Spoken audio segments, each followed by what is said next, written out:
take a look at, rather than designing realistic goals, is how can you design the most inspiring schedule for your day and your week so that you're optimizing who you are and what you can contribute to this world. And I can tell you that one of the biggest differences that I made that allowed me to create the results that I'm really proud of is designing my day with intention and being really, really clear about when I'm going to bed and when I'm waking up. You know, computers are made to run nonstop, right? We can turn them on, we can hammer away all day with not taking a break, and pretty much they're gonna keep running day after day because they're a machine. But we humans are built differently.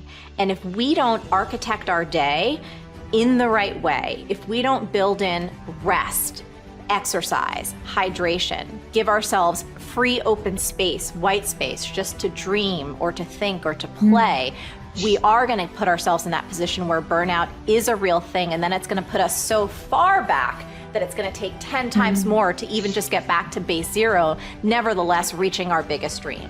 I meditate every day. I meditate every day, and I do it in the mornings, and I do it for about 10 to 15 minutes. And I think it's important because it sets me up for the rest of the day. You know, it helps me. It's like having an anchor. You know, if I don't do it, I feel like I'm constantly chasing the day, as opposed to being able to be controlled and dictate the day. Not that you're, you know, calling the shots on what comes forward, but the fact that I am set and ready for whatever may come my way. You know, I have a calmness about whatever comes my way and a poise, and that comes from starting the morning off with meditation. For me, it's really just listening to my inner self.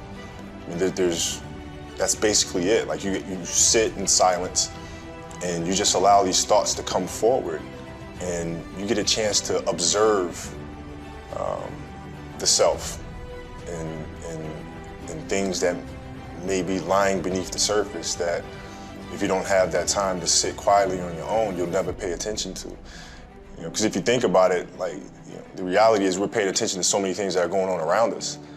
We're constantly taking selfies, we're constantly taking pictures to post on Instagram and all these other things, and we're constantly observing everything that's around us, but we don't take the time to really observe what's going on inside of ourselves. And that's what meditation is for me.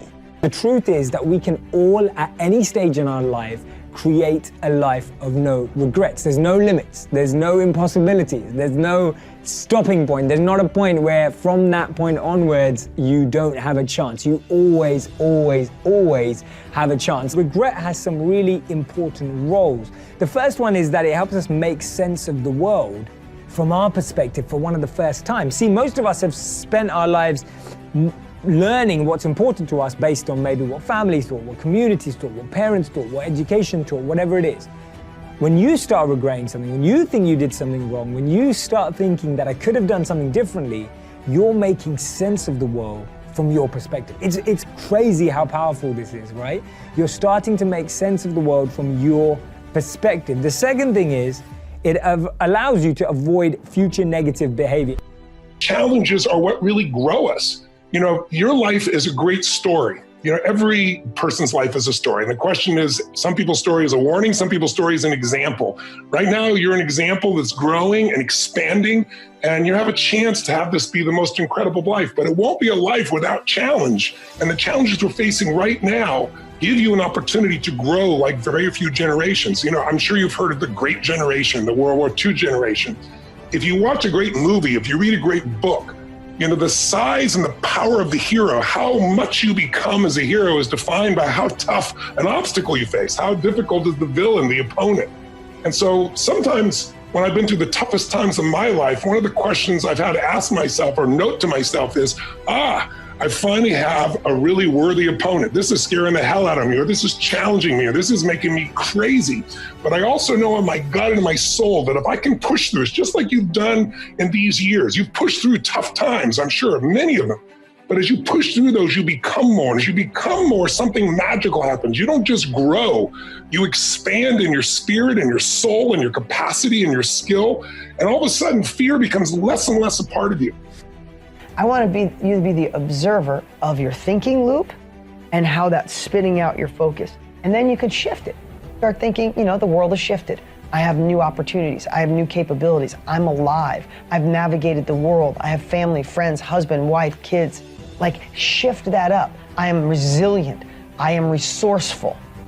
I am magnificent. I am powerful. I get things done. I solve problems. You start replacing and filling that thinking loop with the world has shifted, I'm shifting too. Pivoting is what makes people, right? Like, remember, like, they don't make statues of critics, they make statues of the dreamers, the crazy ones, just like me. I'm going for that. And all of a sudden, if you're consciously aware of that thinking loop and you throw out all the crap of lack and you start putting in what you could do, that I'm gonna take uncomfortable action, I'm gonna be an innovator, I'm gonna get out of my own head, I'm gonna take action. Like, you start changing it, all of a sudden you go from the guy that's yelling at the clerk because they messed up on your change to, don't worry about it, have a good day. And when you think about that, have a good day, I can accomplish anything, guess what? Here's the crazy part. You can.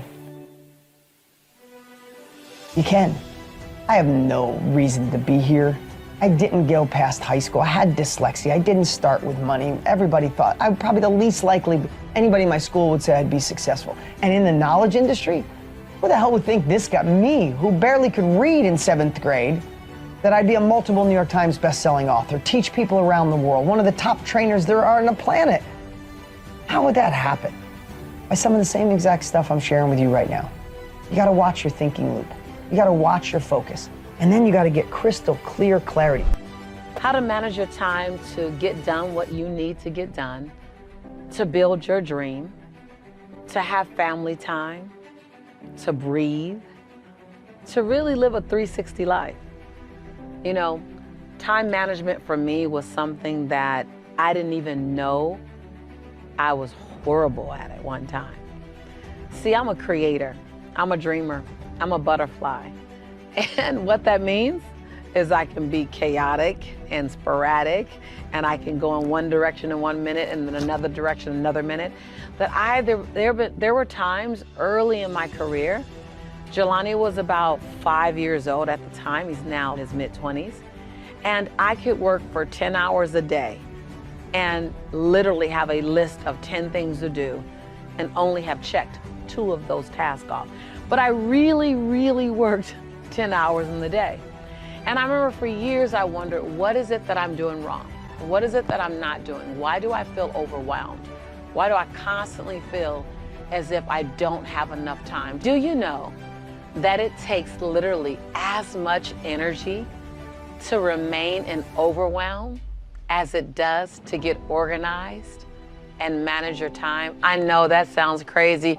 I didn't believe it when I first heard it, but actually overwhelm is an unconscious, say unconscious, overwhelm is an unconscious strategy. Say unconscious strategy. Yes, I know. It stings. It's not nice to hear. I didn't want to hear it. I resisted it when I first heard it. And yet the truth is that it actually does take as much energy to keep making up the plan versus making a plan and staying in it. Now, my belief system around time management was that time management was going to restrict my creativity. Time management was going to make me feel as if I'm boxed in, I'm blocked in, I'm limited. Time management was going to take away my freedom. Man, I had a long list of the things that I considered time management to do and how many ways it would damage who I am. And the truth is, it took me a while. It really took me a while to really become committed to time management. But what got me committed to time management was I knew that I was operating at 60% of my possibility, 60% of my potential. And I wanted to use every tool I had to find my 100. I am here to tell you that if you feel overwhelmed, if you feel like there's chaos around you, if you feel like you're underproducing, if you feel like you're being pulled in 1,000 different directions, heck, even 500, I'm going to invite you to step into time management because it will eliminate that. Time management, the proper time management gives you grace and ease, gives you time. It allows you to get more, yes, I said more done in a day and have greater peace of mind while you're doing it. You actually can get more done in a shorter period of time. If I had not done it myself, I would not believe what I'm saying right now. But I'm here to tell you, you effectively implement time management, you will actually have more freedom, more structure, more peace of mind, more joy. And get this, it'll feel as if you have more time.